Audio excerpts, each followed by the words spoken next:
Welcome two खुशबुज ई पाठशाला।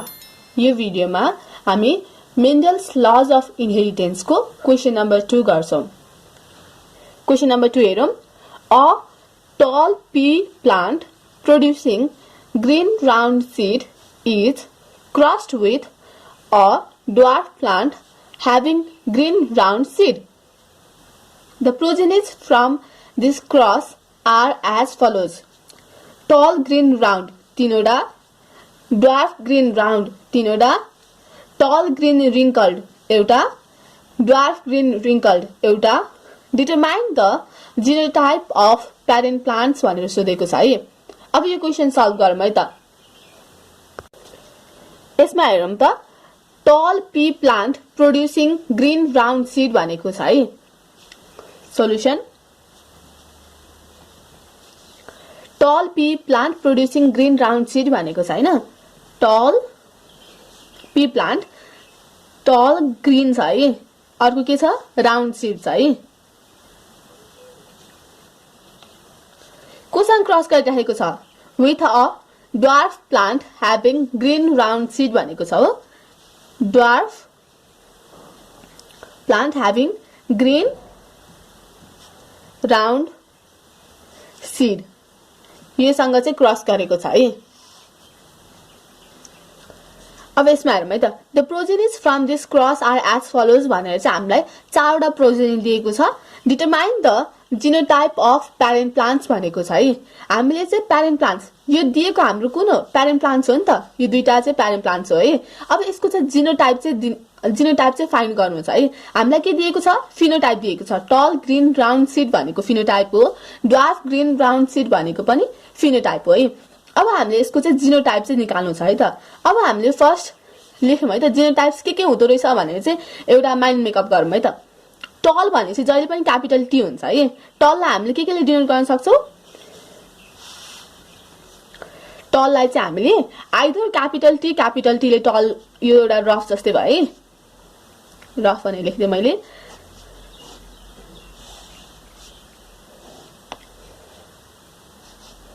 यहाँमै टललाई चाहिँ हामीले केले डिनोट गर्न सक्छौं? एउटा आइदर क्यापिटल टी अथवा क्यापिटल टी स्मल टी भनेको नि त हाइब्रिड टल त हो नि। हो त्यही भएर चाहिँ हामीले अब यो दुईटा मध्ये एउटा चाहिँ हुन सक्छ के।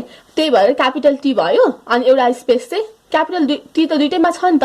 त्यही भएर क्यापिटल टी चाहिँ लेखिहाल्ने केही फरक पर्दैन। तर यो पनि हुन सक्छ, यो टल पनि हुन सक्छ, यो टल पनि हुन सक्छ नि त। हाइब्रिड टल पनि हुन सक्छ र प्योर टल पनि हुन सक्छ। त्यही भएर एउटा स्पेस चाहिँ खाली छोड्ने। ग्रीनलाई चाहिँ हामीले केले डिनोट गर्छौं? ग्रीन भनेको चाहिँ रिसेसिभ क्यारेक्टर हुन्छ यो सीडको केसमा चाहिँ। येलो चाहिँ डोमिनेन्ट हुन्छ हैन।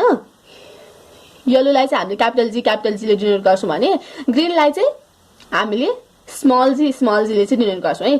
ग्रीन त हाम्रो फिक्स हुन्छ। त्यसो भए ग्रीन भनेको चाहिँ स्मल जी हुन्छ, थाहा भइहाल्यो। राउन्ड सीड भनेको छ है। राउन्ड भनेको जहिले पनि के हामीले राउन्ड भनेको चाहिँ डोमिनेन्ट क्यारेक्टर हो हैन।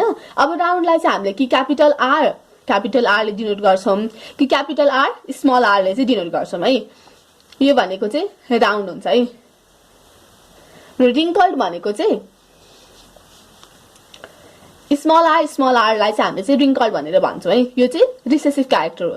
यो रिसेसिभ क्यारेक्टर हो। राउन्ड भनेको चाहिँ डोमिनेन्ट क्यारेक्टर हो। डोमिनेन्ट क्यारेक्टरलाई चाहिँ कि क्यापिटल आर ले डिनोट गर्छ कि क्यापिटल आर स्मल आर ले चाहिँ डिनोट गर्छ है त। अब राउन्ड सीड भनेपछि दुईटैमा अगाडि त के छ क्यापिटल आर नै छ नि त। क्यापिटल आर लेख्दियौं। एउटा चाहिँ यो चाहिँ जे पनि हुन सक्छ है। क्यापिटल आर पनि हुन सक्छ यसको ठाउँमा, स्मल आर पनि हुन सक्छ है त। अब यसलाई कोसँग क्रस गरे ड्वार्फ भनेको हामीले जहिले पनि केले डिनोट गर्छौं? ड्वार्फलाई चाहिँ स्मल टी रिसेसिभ क्यारेक्टर हो नि त। त्यही भएर स्मल टी ले चाहिँ डिनोट गर्छौं है। अब ग्रीन भनेको के हुन्छ? मैले रिसेसिभ क्यारेक्टर हो भनिसकेको छु। ग्रीनलाई चाहिँ हामीले जहिले पनि स्मल जी ले चाहिँ डिनोट गर्छौं। राउन्ड भनेको डोमिनेन्ट क्यारेक्टर हो है। डोमिनेन्ट क्यारेक्टर हो भने क्यापिटल आर एउटा ग्याप चाहिँ खाली हुन्छ है। यहाँ चाहिँ क्यापिटल आर पनि हुन सक्छ, स्मल आर पनि हुन सक्छ है त। अब हामीले थाहा पाउनु पर्ने भनेको त हेरौँ त अब कति सजिलो भइसक्यो। तीनटा ग्याप चाहिँ फिल गर्नुपर्ने रहेछ, एन्सर त आइहाल्छ अनि। ल हेरौँ है त। अब चाहिँ हामीले चाहिँ प्रोजेनीको हेल्प लिने है त। यहाँ के दिएको छ? टल ग्रीन राउन्ड कतिवटा दिएको छ? 3टा छ हो। यो चाहिँ हाम्रो यतिसम्म भयो है। अब now the progenies of this cross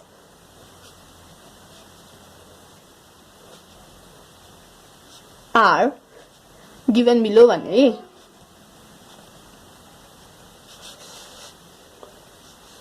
K छ टल ग्रीन राउन्ड तीनटा दिएको छ, ड्वार्फ ग्रीन राउन्ड तीनटा दिएको छ, टल ग्रीन रिंकल्ड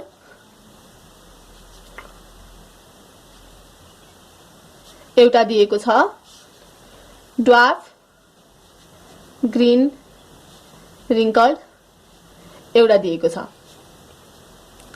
अब यसमा हेरौँ है, हामीलाई ग्रीनको त थाहा भइसक्यो है, अर्को ग्रीन पनि थाहा भइसक्यो। अब हामीले थाहा पाउनु पर्ने भनेको चाहिँ टल चाहिँ कुन हो, हाइब्रिड टल हो कि होमोजाइगस टल हो थाहा पाउनु पर्छ। राउन्ड कुन हो, हाइब्रिड राउन्ड हो कि होमोजाइगस राउन्ड हो त्यो थाहा पाउनु पर्छ। अनि यसको केसमा चाहिँ राउन्ड कुन हो त, होमोजाइगस राउन्ड हो कि हेट्रोजाइगस राउन्ड हो त्यो थाहा पाउनु पर्छ है त। अब यसमा हेरौँ त, टल कतिवटा छ, तीनटा, अर्को ड्वार्फ कतिवटा छ, तीनटा, टल कतिवटा छ, एउटा, ड्वार्फ कतिवटा छ, एउटा छ हो। अब हामीले यसमा हेरौँ है त, टोटल टल कतिवटा छ, तीनटा हो, अर्कोमा एउटा, 3 + 1 4, 3 + 1 = 4 है। अनि ड्वार्फ कतिवटा छ, तीनटा, अर्को ड्वार्फ एउटा, ड्वार्फ 3 + 1 = 4 भयो है। अब ग्रीन हेरौँ त, ग्रीन ग्रीन ग्रीन ग्रीन छ हो। ग्रीन हामीलाई थाहा हुन्छ दुईटै जेनोटाइपमा चाहिँ स्मल जी भनेर थाहा भइसकेको छ, त्यही पनि गरौँ नि त प्रोसेस अनुसार जाउँ।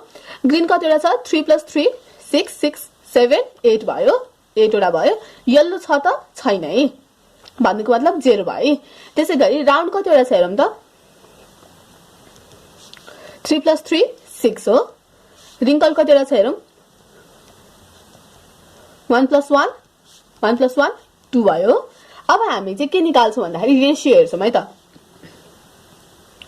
Ratio of tall pea plant to dwarf pea plant भनेको चाहिँ कति हुन्छ त, 4:4। 4:4 भनेको के हुन्छ, 1:1। अब यो 1:1 रेशियो चाहिँ कुन बेलामा आउँछ त, मैले अगाडिको भिडियोमा के भनेको थिएँ भन्दाखेरि 1:1 रेशियो भनेको चाहिँ टेस्ट क्रस, मोनो हाइब्रिडको टेस्ट क्रस गर्दाखेरि चाहिँ 1:1 रेशियो आउँछ है। भन्नुको मतलब 1:1 रेशियो, म ल्याङ्ग्वेज लेख्छु अनि बुझाउँछु है त, implies that one parent is heterozygous tall and another parent is homozygous dwarf. 1:1 ratio, यो मेन कुरा भनेको 1:1 रेशियो चाहिँ कुन बेलामा आउँछ भन्नु है, रफ है त। यसो मैले रफ गरेँ, 1:1 रेशियो चाहिँ कुन बेलामा आउँछ भन्ने कुरा है त। एउटा चाहिँ क्यापिटल टी स्मल टी लिए, अनि यसलाई चाहिँ मैले रिसेसिभसँग क्रस गरेर है। अब यसको ग्यामेट के हुन्छ, एउटा क्यापिटल टी हुन्छ, अर्को स्मल टी हुन्छ भने रिसेसिभको यो ड्वार्फको चाहिँ ग्यामेट के हुन्छ, स्मल टी हुन्छ हो। अब यो दुईटा क्रस गरेर हेरौँ त, क्यापिटल टी अनि small T, capital T small T है, पुनेट स्क्वायरमा गरेँ मैले। क्यापिटल टी स्मल टी भनेको के हुन्छ, हाइब्रिड टल, स्मल टी भनेको चाहिँ ड्वार्फ। त्यही भएर यसको रेशियो कति आयो हेरौँ त, टल इज टु ड्वार्फको रेशियो, फेनोटिपिक रेशियो है। फेनोटिपिक रेशियो कति आयो यसको,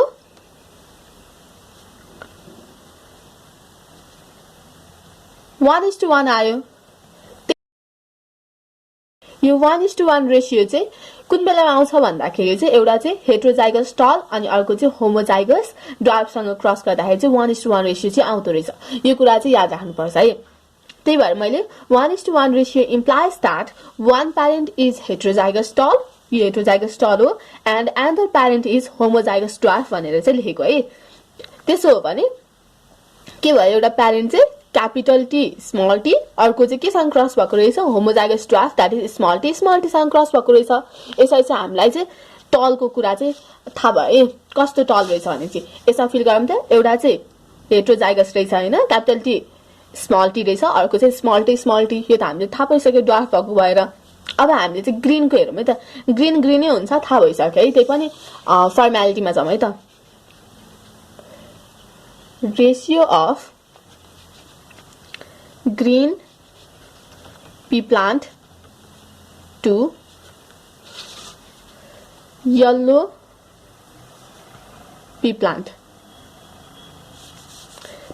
भन्दा पनि yellow ratio of green seed to yellow seed भनौं न है त्यो बेटर हुन्छ है भनेको कति हुन्छ 8:0 यो 8:0 हो भन्नुको मतलब के हुन्छ यो 1:0 8:0 केही फरक पर्दैन है 8:0 8:0 implies that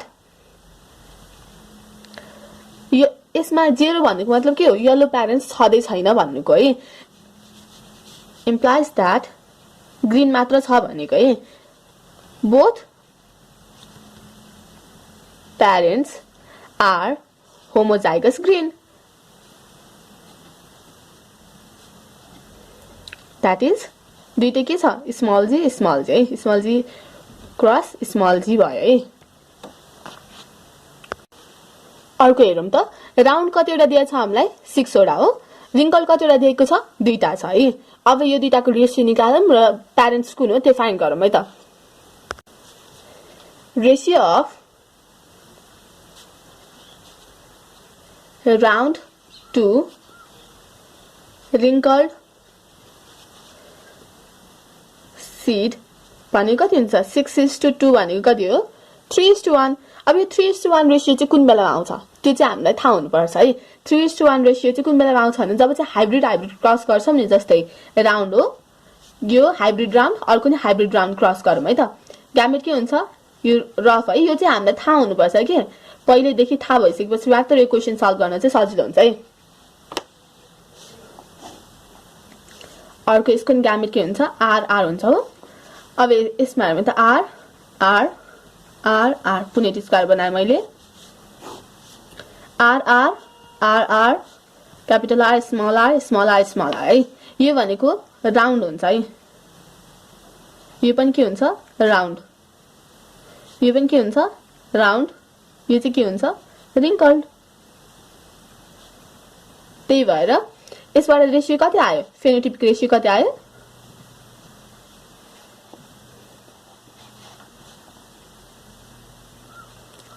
3:1 आयो 3:1 रेशियो आउनको लागि के हुनु पर्दो रहेछ हेट्रोजाइगस हुनु पर्दो रहेछ दुईटै प्यारेन्ट हो that means 3:1 ratio implies that both parents are heterozygous